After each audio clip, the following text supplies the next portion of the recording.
Pemirsa, kawasan Bundaran Patung Kuda menjadi salah satu titik kumpul para buruh yang memperingati Hari Buruh Internasional atau May Day hari ini. Para buruh akan menggelar long march dan berorasi di sejumlah titik, diantaranya di depan Istana Merdeka, depan Gedung Mahkamah Agung, kantor ILO, dan depan Gedung DPR. Kita bergabung dengan reporter Cikal Multasam yang saat ini berada di kawasan Bundaran Patung Kuda. Ya, Cikal, apakah sudah ada terlihat ribuan buruh yang rencananya melakukan aksinya, dan apakah sudah mulai bergerak menuju istana? Saat ini ribuan buruh atau massa buruh telah berada di Patung Kuda dan bersiap untuk terus melakukan long march menuju istana dan kemudian melakukan acara puncak di GBK, Stadion GBK. Dan saya juga ingin menunjukkan kepada Anda, Carlos, kondisi terkini di mana masih ada sejumlah massa forum aksi buruh yang ini dari KPBI yang kita bisa sama-sama melihat, Carlos, mulai bergerak untuk melakukan long march dari kawasan Patung Kuda Tamrin, Jakarta Pusat ini. Sebelumnya, aksi long march ini sudah berlangsung beberapa saat yang lalu, tepatnya pada sekitar pukul 10.30 tadi, di mana sejumlah gabungan dari forum aksi ini melakukan briefing, koordinasi antar federasi atau serikat buruh untuk sama-sama melakukan koordinasi, melakukan long march. Dan saat ini adalah bisa dikatakan merupakan kloter ketiga bagi para serikat buruh yang melakukan long march menuju ke istana. Dan tadi pun kami sempat menanyakan perihal bagaimana agenda dari aksi buruh pada hari ini.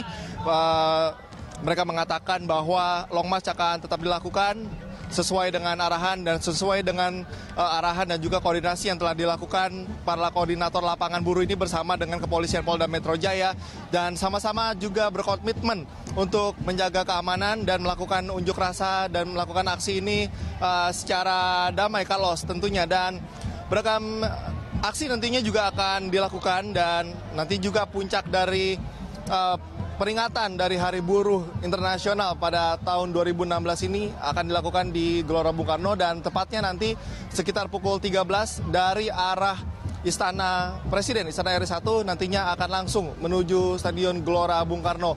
Dan situasi saat ini cenderung kondusif, Carlos, pengamanan pun dilakukan, dan sampai dengan saat ini para buruh ini masih melakukan aksinya dengan tertib.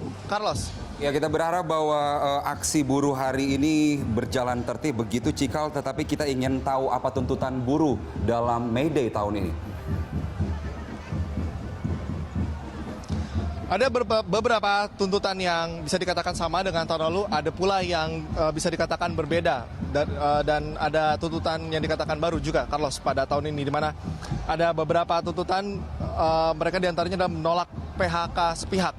Menurut keterangan yang kami dapatkan dari sejumlah buruh bahwa ada beberapa perusahaan yang masih melakukan PHK secara sepihak dan tanpa memikirkan kesejahteraan mereka. Kemudian mereka juga menolak upah murah.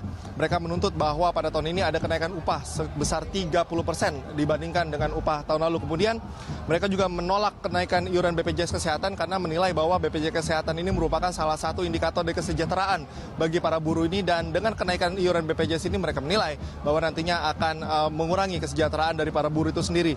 Kemudian yang menjadi sorotan juga adalah tolak kriminalitas aktivis pekerja. Dan menurut keterangan dari sejumlah para buruh masih ada upaya-upaya kriminal yang ditujukan kepada aktivitas buruh. Dan selain itu ada dua tuntutan yang baru, dan ini merunut kepada isu terkini yang tentunya menjadi sorotan. Yang pertama adalah mereka menolak reklamasi yang dikarenakan saat ini dari Pemprov DKI Jakarta. Mereka menilai bahwa reklamasi ini dapat memutus pekerjaan dari pedagang dan juga memutus pekerjaan dari buruh pelabuhan. Ini adalah suara mereka yang menilai bahwa reklamasi ini dapat mengurangi kesejahteraan dari para buruh. Kemudian juga ada beberapa tuntutan lainnya yang tentunya nantinya akan disampaikan dalam orasi ini, yang tentunya akan disampaikan, dan mereka berkomitmen untuk menyampaikan aspirasi ini secara damai dan tertib. Carlos. Iya, lalu Cikal, pantauan Anda di sana seperti apa pihak keamanan mengantisipasi adanya puluhan ribu buruh yang rencananya akan berdemo dengan sejumlah acara di sejumlah titik di ibu kota ini? Meskipun baik dari koordinator dari Serikat Buruh ini telah berkoordinasi dengan Polda Metro Jaya untuk menjamin sama-sama ketertiban, namun tentunya pengamanan khusus harus tetap dilakukan mengingat jumlah dari para buruh ini, masa dari para buruh ini cukup banyak, sekitar 80.000 hingga 100.000 buruh yang mengikuti aksi pada hari ini. Adapun pengamanan di sini dilakukan di dalam gabungan tim satuan TNI dan juga Polri, totalnya ada 16.483 yang nantinya terbagi dalam beberapa titik krusial yang menjadi konsentrasi dari aksi buruh kali ini, diantaranya adalah di kawasan DPR, di Senayan, kemudian di Istana, dan kemudian di Gelora Bung Karno. Selain itu juga bentuk pengamanan lain disiapkan, diantaranya pengalihan jalan, di mana lokasi saya saat ini di Tamrin akan dialihkan ke kawasan Harmoni dan juga Menteng, dan juga dianjurkan kepada Anda untuk menghindari kawasan-kawasan yang menjadi titik konsentrasi dari adanya aksi buruh kali ini. Selain itu juga pihak kepolisian berkomitmen untuk melakukan pengamanan secara persuasif terlebih dahulu. Mereka akan melakukan pendekatan dan tidak akan melakukan tindakan dengan senjata api misalnya sebelum adanya nantinya pemicu dari aksi yang menjurus kepada arah anarkis. Tentunya kita sama-sama berharap, Carlos, bahwa unjuk rasa kali ini dapat disampaikan dengan